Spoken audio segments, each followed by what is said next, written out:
Good morning everyone. मैं हूं अभिनव। आज के इस वीडियो में हम लोग 5 अप्रैल के सभी इंपॉर्टेंट करंट अफेयर्स को डिटेल में डिस्कस करेंगे। आप लोगों से रिक्वेस्ट है, इस वीडियो को अंत तक जरूर देखें। तो चलिए आज का पहला क्वेश्चन स्टार्ट करते हैं। भारत में हर साल राष्ट्रीय समुद्री दिवस किस तारीख को मनाया जाता है? National maritime day. Option B, यह हर साल 5 अप्रैल को मनाया जाता है। कौन सा दिवस? राष्ट्रीय समुद्री दिवस। इस वर्ष इसका 63वां संस्करण था। कौन सा संस्करण? 63वां। और इस वर्ष की theme maritime India empowering progress रखी गई है। यह थीम मुख्य रूप से स्थिरता, नवाचार और आर्थिक उन्नति पर जोर देती है। तो इस क्वेश्चन का सही आंसर ऑप्शन बी, 5 अप्रैल। तो चलिए नेक्स्ट। अप्रैल 2026 में किस राज्य के पुलिस बल को प्रतिष्ठित president of India's police colour, जिसे निशान भी कहा जाता है, से सम्मानित किया गया है?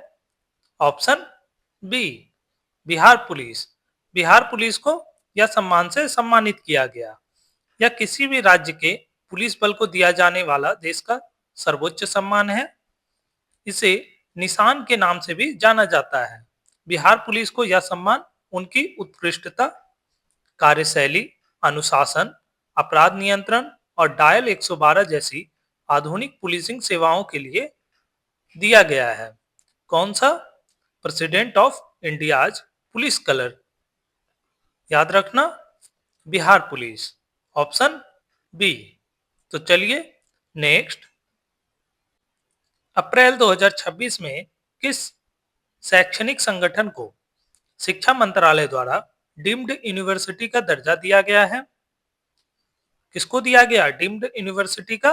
तो ऑप्शन सी, एनसीईआरटी को, national council of education research and training को डीम्ड यूनिवर्सिटी का दर्जा दिया गया। यह निर्णय विश्वविद्यालय अनुदान आयोग यूजीसी के सिफारिश पर लिया गया है।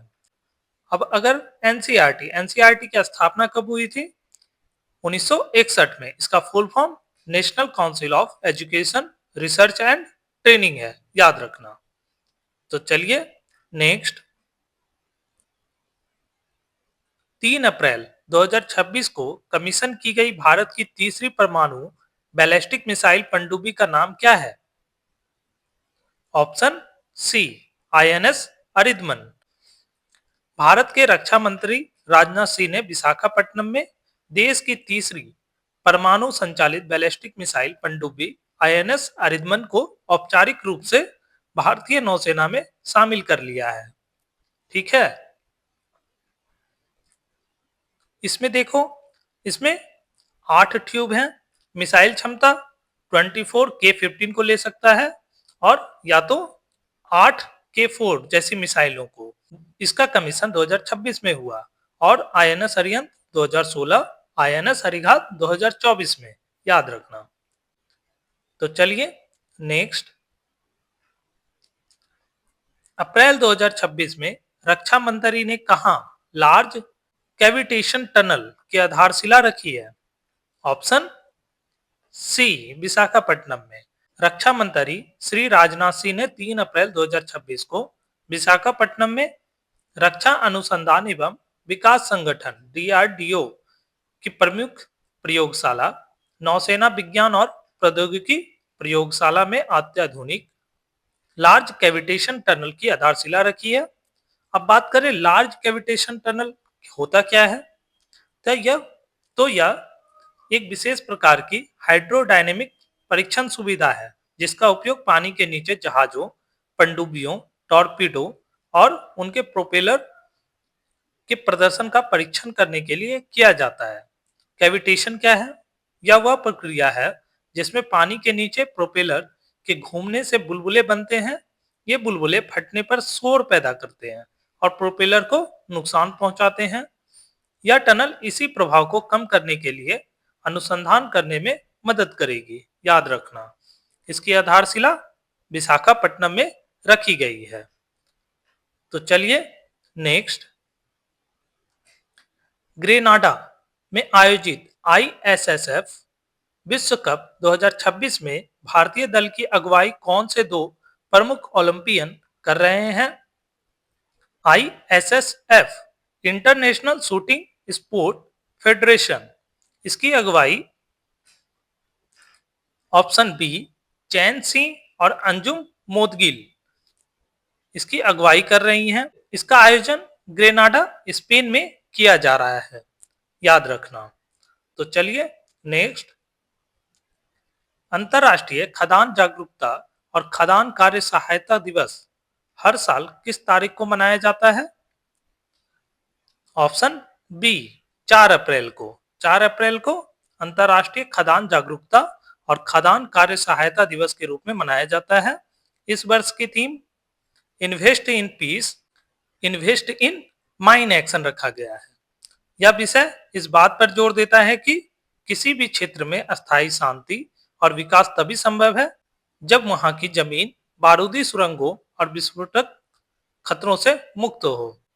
नेक्स्ट, भारतीय दिग्गज स्पिनर आर अश्विन अमेरिका की मेजर लीग क्रिकेट में किस टीम की ओर से खेलेंगे? वे अमेरिका की मेजर लीग क्रिकेट टीम 2026 के आगामी सीजन के लिए option C San Francisco Unicorns team में शामिल हो गए हैं और साथ ही साथ उस टीम से खेलेंगे। और यह भारत की ओर से एमएलसी में शामिल होने वाले पहले भारतीय अंतर्राष्ट्रीय खिलाड़ी भी बन गए हैं। कौन? आर अश्विन। तो चलिए नेक्स्ट,